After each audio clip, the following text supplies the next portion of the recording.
Praise the Lord. आइए हम कुछ देर परमेश्वर के वचन पर विचार करें। उसके पहले हम प्रार्थना करें।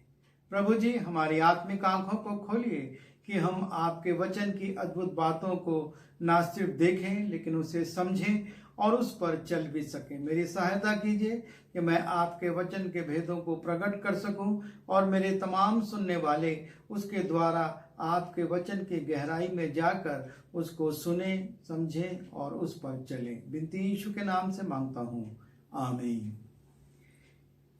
दूसरा इतिहास उसके 16वें अध्याय के 9वें पद में हम पढ़ते हैं, देख यहोवा की दृष्टि सारी पृथ्वी पर इसलिए फिरती रहती है कि जिनका मन उसकी ओर निष्कपट रहता है, उनकी सहायता में वो अपना सामर्थ दिखाए। परमेश्वर की दृष्टि इस पूरे विश्व में घूमती रहती है और ये बाइबल में एक बार नहीं अनेक बार बताया गया है। और हम सब ये जानते हैं कि परमेश्वर की दृष्टि इस संसार में घूम रही है। वो हमको देखता है, हमारे लोगों को देखता है, हमारे क्रियाकलाप को देखता है, हमारी हर एक गतिविधि पर उसकी दृष्टि रहती है। यदि एक पल के लिए भी उसकी दृष्टि हम पर से हट जाए तो हम नहीं जानते कि हमारा क्या होगा। और ये जानने के बावजूद भी हम देखते हैं कि अधिकांश लोग उन कार्यों को करते हैं जो कि परमेश्वर की दृष्टि में उचित नहीं है और वो ये सोचते हैं कि वो परमेश्वर की दृष्टि से बच जाएंगे। लेकिन परमेश्वर की दृष्टि जो कि चारों ओर घूमती रहती है इस पृथ्वी के, वो एक एक मनुष्य को, एक एक प्राणी को, एक एक पशु और एक एक पक्षी को देखती है और वो उस पर दृष्टि लगाए रखता है। हम सोचते हैं कि कोई नहीं देख रहा, लेकिन सच्चाई ये है कि कोई तो है जो कि आपको और मुझको देख रहा है। जब हम उत्पत्ति उसके 4 अध्याय के 8वें पद में जाते हैं, वहां पर लिखा है कैन के विषय में कि कैन ने अपने भाई हाबिल से कुछ कहा और जब वे मैदान में थे तब कैन ने अपने भाई हाबिल पर चढ़कर उसे घात किया। उस समय कैन ये जानता था कि उसको देखने वाला कोई नहीं है, क्योंकि पृथ्वी पर गिनती के मानव थे। उसके माता पिता थे, उसका भाई हाबिल था और वो था, और माता पिता वहां नहीं थे। वो अपने भाई से कुछ कहकर, उससे कुछ बात करके उसको मैदान में ले जाता है और वहां पर लिखा है हाबिल पर चढ़कर उसे घात कर देता है। वो सोचता है कि उसे कोई नहीं देख रहा है, विश्व में है कौन जो कि उसको देखे, कोई गवाह नहीं है। लेकिन तब उसको आवाज आती है, लिखा है 9वें पद में, तब यहोवा ने कैन से पूछा, तेरा भाई हाबिल कहां है? परमेश्वर उससे पूछ रहा है कि तेरा भाई हाबिल कहां है? और वो उससे कहता है, क्या मैं अपने भाई का रखवाला हूं? मैं क्या जानूं मेरा भाई कहां है? मैं उसका कोई चौकीदार नहीं हूं, मैं उसका रखवाला नहीं हूं। और तब परमेश्वर उससे कहता है, उसने कहा, तूने क्या किया है? तेरे भाई का लहू भूमि में से मेरी ओर चिल्लाकर मेरी दोहाई दे रहा है। इसलिए अब जिसने तेरे भाई का लहू पीने के लिए तेरे हाथ से अपना मुंह खोला है, उसकी ओर से तू शापित है। चाहे तू भूमि पर खेती करे तो भी उसकी पूरी उपज तुझे ना मिलेगी और तू पृथ्वी पर बहेतू और भगोड़ा गिना जाएगा। परमेश्वर की दृष्टि इस पृथ्वी पर उस समय भी घूम रही थी और जब हाबिल का कत्ल किया जा रहा था, कैन उस पर चढ़कर उसको मार रहा था, परमेश्वर ने उसको देख लिया और परमेश्वर उससे पूछता है। और जब कैन बहाना बनाता है परमेश्वर उस पर प्रकट करता है, किसी ने देखा हो या ना देखा हो, मैंने सब बातें देखी हैं और अब तू शापित हो गया है। परमेश्वर का शाप उस पर आ गया क्योंकि परमेश्वर ने कैन को अपने भाई की हत्या करते हुए देखा था। और ऐसे बहुत सारे उदाहरण बाइबल में हैं।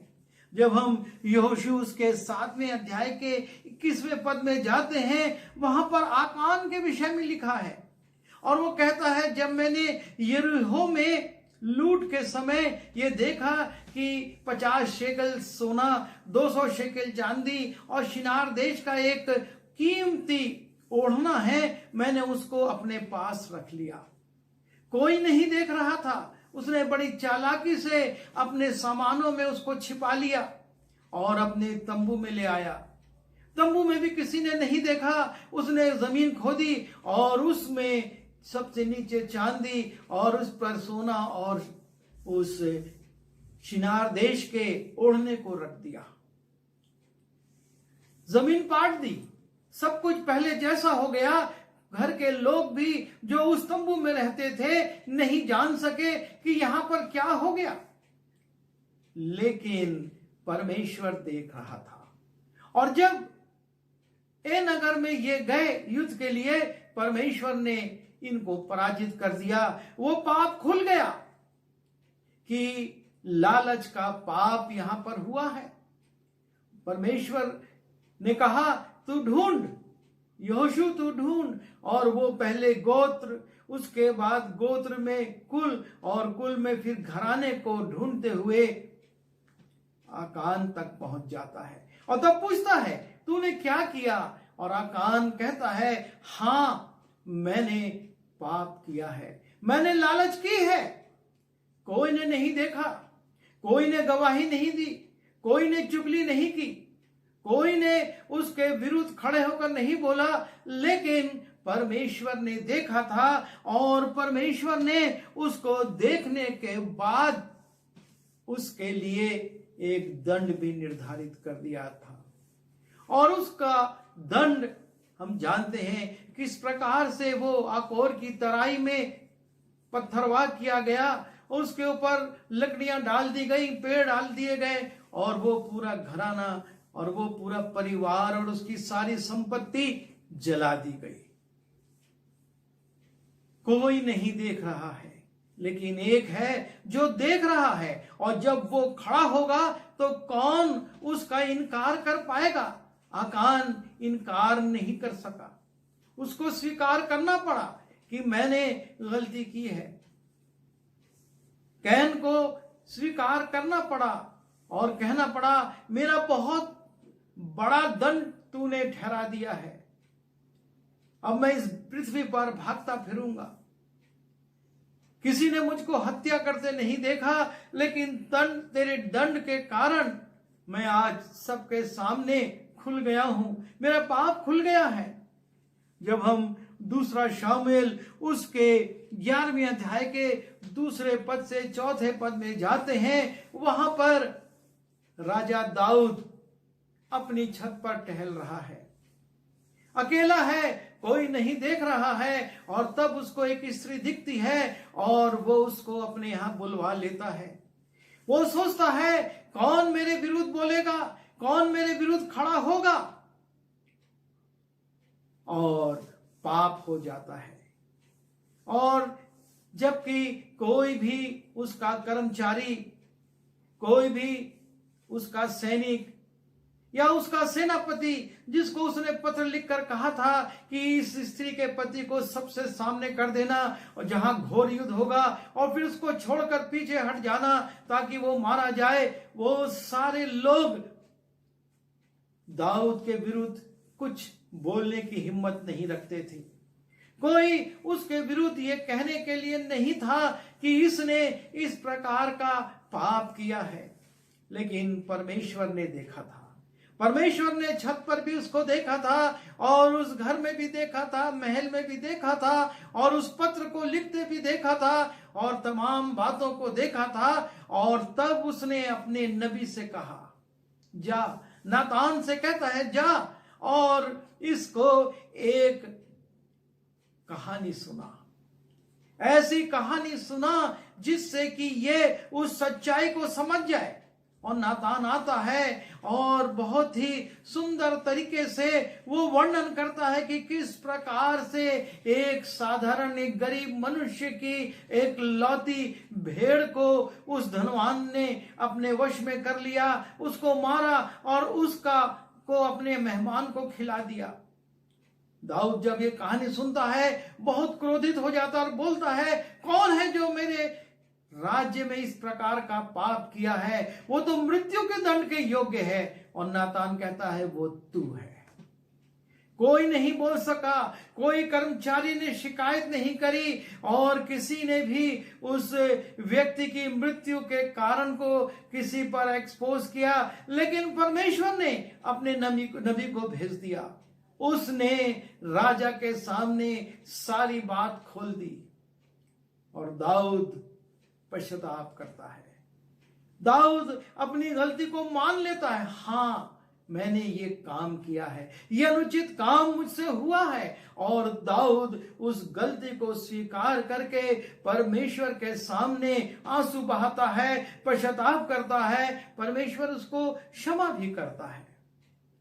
लेकिन परमेश्वर उसके पाप को छिपाता नहीं है, परमेश्वर उसको प्रकट कर देता है, सबके सामने प्रकट कर देता है। एक नबी के द्वारा उस बड़े राजा जिसका राज्य चारों ओर था, उसको वो बेनकाब कर देता है, क्योंकि परमेश्वर पापी से प्रेम करता है लेकिन पाप से घृणा करता है। और इसलिए उसने पापी दाऊद को प्रकट करा कि वो पाप से हट जाए, ताकि परमेश्वर का क्रोध उस पर से हट जाए।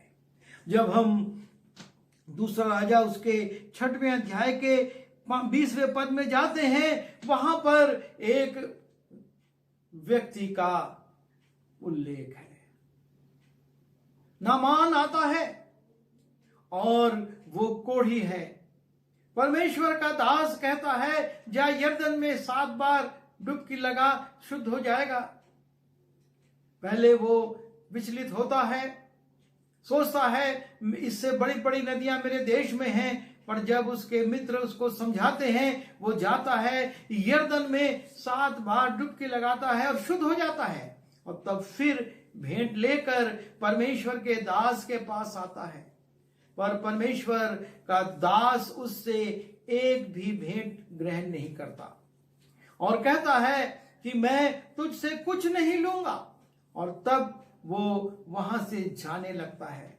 और तब परमेश्वर के दास गेहजी सोचता है, मेरे मालिक ने नहीं लिया, लेकिन मैं लूंगा, मैं भेंट ग्रहण करूंगा। और वो उसके पीछे दौड़ता है। गेहजी सोच रहा है, मालिक तो पहाड़ पर बैठा हुआ है, वो अपने कमरे में है, कौन मुझको देख रहा है। और वो जाता है और उससे वो भेंट को लेकर नीचे रखवाकर फिर से परमेश्वर के सेवक के पास आ जाता है। परमेश्वर का सेवक पूछता है, तू कहां से आ रहा? अरे मैं तो यहीं था, यहीं टहल रहा था, यहीं आसपास था। परमेश्वर का सेवक कहता है, जब तू उसके रथ के पीछे दौड़ा और वो उतर कर तेरी ओर आ रहा था, मैं वो दृश्य देख रहा था और मैंने वो दृश्य देखा है, तूने क्या लिया और कहां पर रख दिया। और अब वो कोढ़ जो कि उस व्यक्ति के शरीर से छूटा था, तुझ पर और तेरे परिवार पर लगा रहेगा।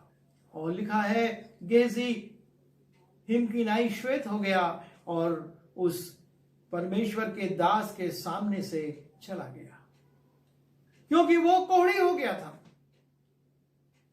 वो सोच रहा था, मेरा स्वामी नहीं देख रहा है, कोई नहीं जानेगा कि मैंने इस अन्य जाति सेनापति से क्या ले लिया है। वो तो जा रहा है और चला जाएगा, कौन बताएगा? कोई बताने वाला नहीं है, कोई रोकने टोकने वाला नहीं है। पर उसका झूठ, उसकी लालच परमेश्वर के दास पर परमेश्वर ने प्रकट कर दी। और उसका परिणाम हम देखते हैं कि किस रीति से वो गंदा रोग, वो अशुद्धता का रोग उस नामान से हटकर गेहजी के जीवन में आ गया, क्योंकि परमेश्वर देख रहा था। जब हम योना की पुस्तक उसके पहले अध्याय के 5वें पद में जाते हैं, वहां पर हम देखते हैं परमेश्वर योना को आज्ञा देता है कि तू नीनवे जा और वहां पर प्रचार कर कि 40 दिन के बाद परमेश्वर का क्रोध इस नगर पर आने वाला है और ये नगर नष्ट हो जाएगा। और योना नीनवे ना जाकर तरशीश की ओर भागता है। वो जहाज में नीचे के तल में जाकर सो गया है। अब मुझको यहां कौन पहचानता है, कौन जानता है कि मुझको नीनवे जाना था, कि मुझको तरशीश जाना था। और वो आराम से सो गया।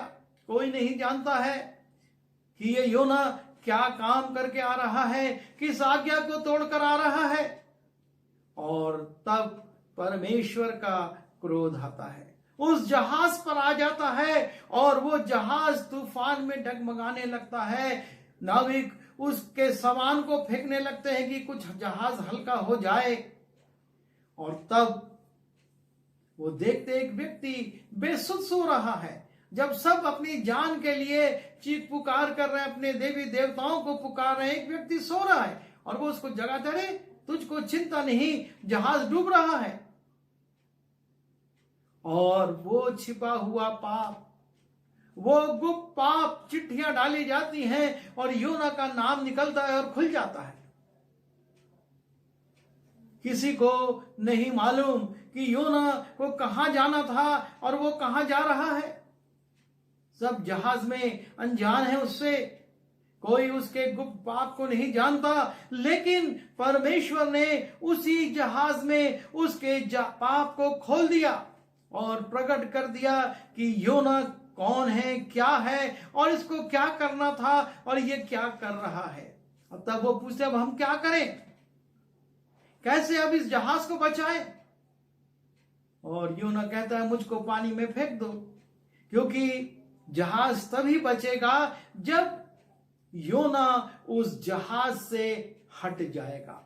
वरना योना पर जो परमेश्वर का कोप है वो जहाज पर भी बना रहेगा और जहाज के सब लोग उसके कारण संकट और विपत्ति में रहेंगे। पाप का हटना बहुत जरूरी है। योना को, जो कि उस पाप को लेकर आया हुआ है, वहां से हटना है। और वो कहता है मुझको फेंक दो। और सच में वही होता है। जैसे ही वो उसको पानी में फेंकते हैं, आंधी तूफान शांत हो जाता है, पाप हटा और सब कुछ ठीक हो गया। परमेश्वर दिखा देता है कि ये तूफान एक पाप के कारण था और जैसे ही वो हटा वो पाप समाप्त हुआ और वो तूफान शांत हो गया।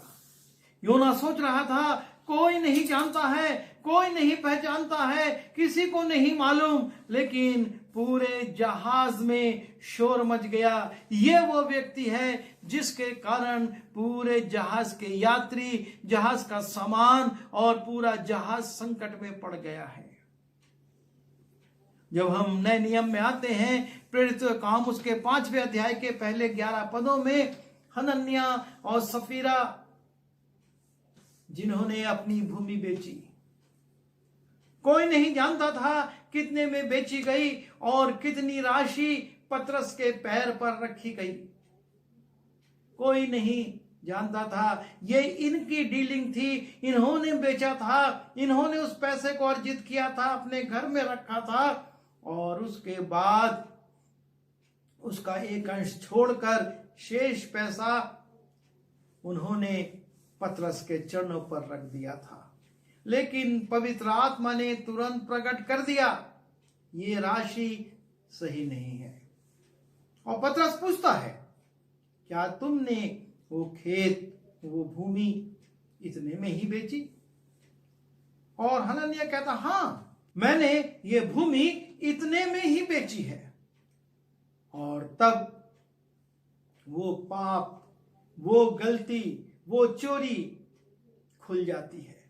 पतरस कहता है, जब भूमि थी तब भी तेरी थी, जब बेच दी गई तो वो पैसा भी तेरा था, फिर तूने पवित्र आत्मा से झूठ क्यों बोला कि मैंने इतने कम में इसको बेचा है? तू पूरा पैसा भी रख सकता था, पर तूने धोखा देने की कोशिश की है। और वो पाप खुल गया, पूरी मंडली के सामने, सबके सामने खुल गया, और गिरा और मर गया। और उसके पीछे उसकी स्त्री भी आई, सफीरा, उससे भी यही सवाल किया गया, और उसके जीवन में भी मृत्यु आ गई। वो पाप खुल गया। कोई नहीं जानता था क्या डीलिंग हुई, कितने में बेचा गया, कितना पैसा अर्जित किया गया, कितना पैसा थैली में पतरस के पास आ रहा है। पर पवित्र आत्मा, परमेश्वर की आत्मा जानती थी, और वो काम प्रकट हो गया। जब हम मत्ती रचित सुसमाचार उसके 26वें अध्याय में जाते हैं, 14वें पद से 16वें पद में, कोई नहीं जानता था कि यहूदा इस्करियोती किसके पास जाता है, किन लोगों से मिलता है और उनसे क्या बातचीत करता है। पर लिखा है, वो याजकों महायाजकों के पास गया और उनसे पूछा, यदि मैं यीशु को तुम्हें पकड़वा दूं तो तुम मुझे क्या दोगे? और उन्होंने 30 चांदी के सिक्के तौल कर उसको दे दिए, और उसने लाकर उनको अपने घर में या जहां पर भी वो रहता होगा या जो भी उसका सामान होगा उसमें छिपा दिया। कोई नहीं जानता था कि यहूदा क्या करके आ गया है, उसने किस प्रकार के सौदे कर लिए हैं अपने ही गुरु के लिए। और तब उसने कहा कि मैं जिसको चूमूंगा तुम उसको पकड़ लेना। और वो भीड़ को लेकर आता है, गतसमनी के बाग में यीशु मसीह के पास दौड़कर जाता है, उसको पकड़ता है, चूमता है, हे गुरु कहता है। यीशु मसीह जानते थे, वो उसके गले लगाने, उसके चूमने को नहीं, लेकिन उसके मन को देख रहे थे, और कहते हैं, हे मित्र, क्या तुम मुझे चूम कर पकड़वाना चाहता है? जो तू जिस उद्देश्य से आया है उसको पूरा कर।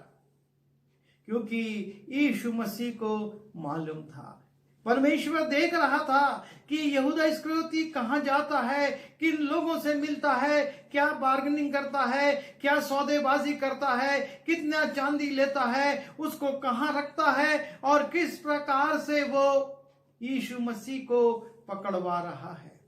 सारी बातें उनके सामने, परमेश्वर के सामने खुली थी। चेले नहीं जानते थे। जब यीशु ने स्पष्ट भी किया कि तू जो करता है उसको जल्दी कर, शिष्य नहीं समझे। वो सोचे दान करने के लिए कह रहा है या किसी और बात के लिए कह रहा है। वो नहीं जानते थे कि यीशु का सौदा हो चुका है। पर परमेश्वर जानता था, और यीशु मसीह ने तुरंत गतसमनी की बारी में ही उससे कह दिया, मित्र, तू जिस उद्देश्य से आया है उसको पूरा कर। अर्थात तू मुझको पकड़वाने आया है, पकड़वाने के कार्य को तू पूरा कर।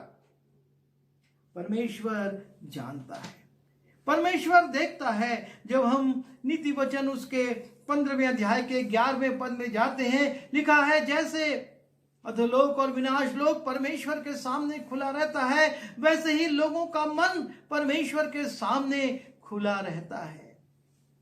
कैन के मन में क्या है परमेश्वर जानता था, और इसलिए उसने चेताया था कि तू अपने मन को ठीक कर ले, वरना पाप द्वार पर छिपा रहता है। परमेश्वर जानता था कि आकान ने क्या लालच की है, और उसने उसको प्रकट कर दिया। दाऊद को भी परमेश्वर देख रहा था, उसके पाप को जान रहा था, क्योंकि परमेश्वर के सामने सब बातें खुली हुई हैं।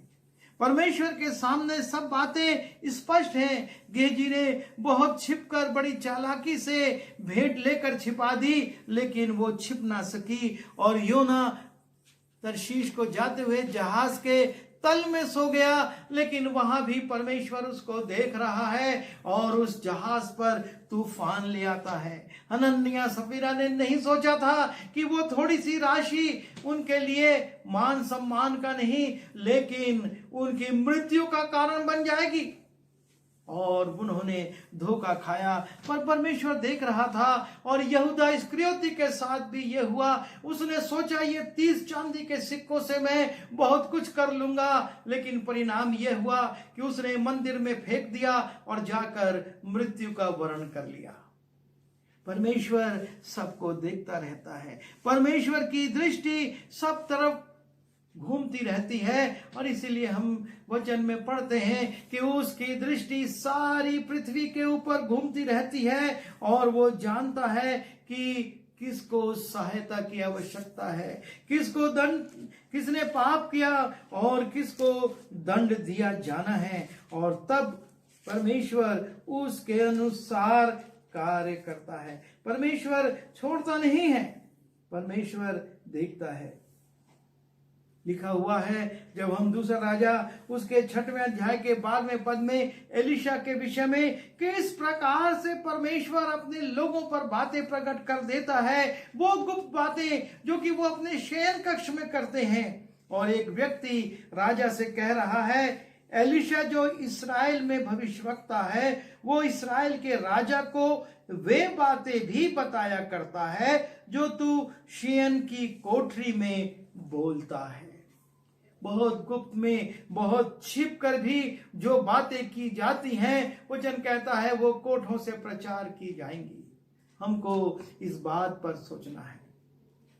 हम परमेश्वर की दृष्टि से नहीं बच सकते, संसार की दृष्टि से बच सकते हैं, अपने बुजुर्गों की, अपने बड़ों की दृष्टि से बच सकते हैं, अपने मित्रों की दृष्टि से बच सकते हैं, लेकिन हम अपने परमेश्वर की दृष्टि से नहीं बच सकते।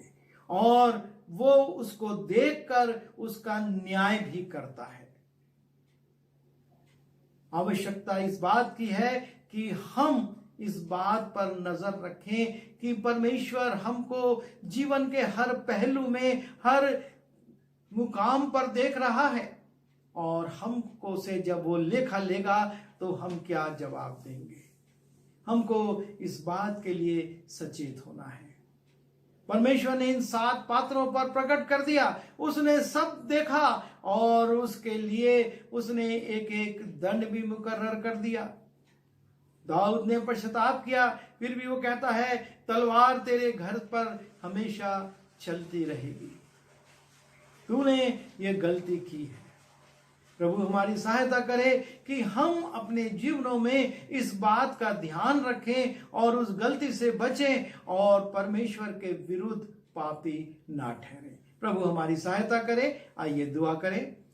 प्यारे पिता परमेश्वर, हमने आपके वचन में देखा है कि किस प्रकार छिपी से छिपी बात भी आपसे नहीं छिप सकती, और गुप्त से गुप्त बात भी आप प्रभु जी उसको प्रकट कर देते और उसके अनुसार न्याय भी करते हैं। और इसलिए प्रभु जी, हमने जब इन पात्रों को देखा जो कि आपके बहुत प्रिय लोग भी थे, लेकिन आपने अपने न्याय को हर जगह प्रकट किया।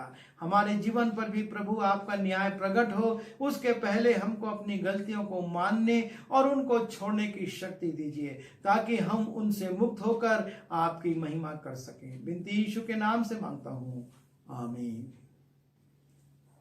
आइए आशीष ग्रहण करें।